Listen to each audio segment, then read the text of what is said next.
Hello' guys, আজি আপোনাক আমাৰ ঘৰত ফুলি থকা পিটুনিয়াখিনি দেখুৱাম। এইখিনি পিটুনিয়াখিনি দেখিছে ইমান ধুনীয়াকৈ ফুলি আছে নহয়নে বাৰু?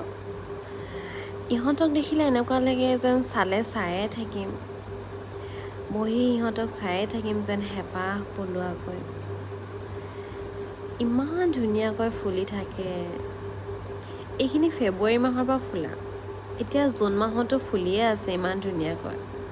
মোৰ এনে লাগে যেন ইহঁতি গোটেই বছৰ ধৰি এনেকৈ ফুলিয়ে থাকক, মৰি যেন নাযায় কেতিয়াও, তেনেকুৱা ভাৱ হয়। আপোনালোকৰো ঘৰত চাগে এনেকুৱা ধৰণৰ ফুল আছে নহয়নে? আপোনালোকৰ অনুভৱটো জনাবচোন, কেনেকুৱা ফিল হয় ইহঁতক দেখি। মোৰ কিন্তু বহুত ভাল লাগে।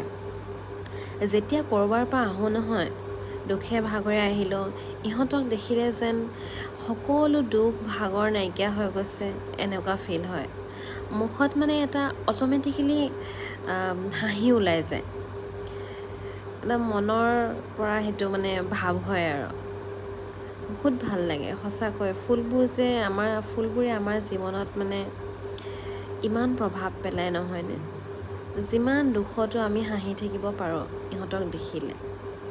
মোৰ কিন্তু বহুত ভাল লাগে ফুলবিলাকক দেখি, সেইকাৰণে ফুল ৰুইছোঁ আৰু অলপ সৰু সুৰাকৈ। আপোনালোকক দেখাম বাৰু পিছৰ ভিডিঅ'খিনিত। আজিলৈ ইমানেই, ধন্যবাদ।